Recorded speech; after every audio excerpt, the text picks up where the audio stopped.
fitnah gitu kan. Jadi oh ternyata orang salafi itu juga kuburiyun, kemudian mereka yang melarang tapi mereka juga melakukan. Banyak sekali yang salah paham tentang hal ini ya, tentang larangan sholat di kubur, dan juga ada hadis yang membolehkan sholat di kubur. Moga bisa dijelaskan sedikit saja biar jamaah itu tidak ikut-ikutan berdebat ya tanpa ilmu gitu. Terima kasih. Baik, ini sebenarnya sudah mau ditutup. Berhubung yang tanya senior saya di pesantren. Nah, ini yang tanya senior saya di pesantren, gimana lagi? Kalau saya tidak dijawab, nanti bisa diduduk saya. Baik, jadi ini pertanyaan beliau tentang salah seorang tokoh besar yang beberapa saat lalu meninggal dunia, Ustadz Yazid bin Abdul Qadir Jawas. Semoga Allah Subhanahu wa taala merahmatinya, menerima amal ibadahnya, dan mengampuni dosanya. Baik, pertanyaannya bukan tentang meninggalnya, tapi tentang sholat di pemakaman. Karena viral tentang orang-orang yang melaksanakan sholat jenazah. Kemudian banyak komentar menurut Ustadz Muslim tadi, atau banyak perdebatan bahwa ternyata orang-orang salafi juga kuburiyun, kata Ustadz Muslim tadi. Nah, orang-orang berkomentar seperti itu. Nah, lalu sebenarnya dalam hal ini bagaimana? Baik, memang ada larangan bagi kita untuk sholat di kuburan atau menghadap kubur. Sholat apa? Sholat yang ada rukuk dan sujud. La tusallu ilal kubur. Janganlah kalian sholat menghadap ke kubur. Itu memang dilarang. Jadi kita tidak boleh sholat menghadap ke kubur. Termasuk masjid pun itu dianjurkan, idealnya tidak menghadap ke arah kubur. Kalau ternyata menghadap ke arah kubur, maka hendaknya ada pembatas, bisa dinding, bisa jalan. Kalau tidak ada pembatas, maka alternatif yang lain adalah usahakan kuburnya tidak terlihat, tidak nampak. Karena memang ada larangan untuk sholat menghadap ke kuburan. Tetapi untuk sholat jenazah itu ada banyak hadis dari Nabi. Bahkan Imam Nawawi sendiri, salah seorang ulama mazhab Syafi'i, itu mengutip di Riyadhus Shalihin.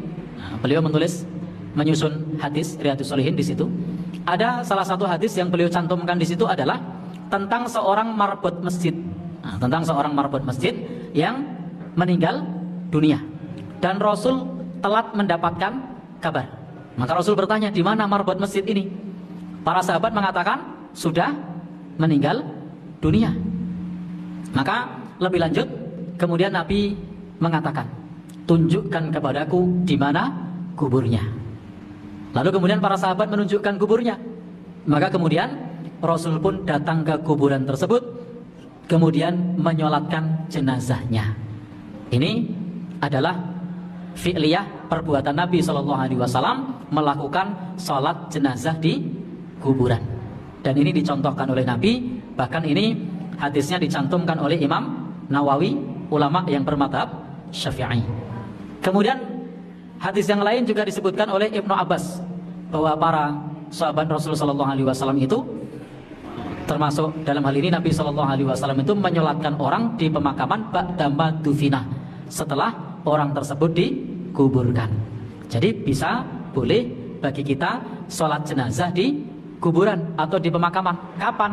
Ketika kita baru mendengar kabar orang itu meninggal dunia, padahal pemakamannya sudah berlalu. Sebagaimana kasus Nabi menyolatkan jenazah yang tadi sebagai seorang marbot atau orang yang biasa bersih-bersih masjid.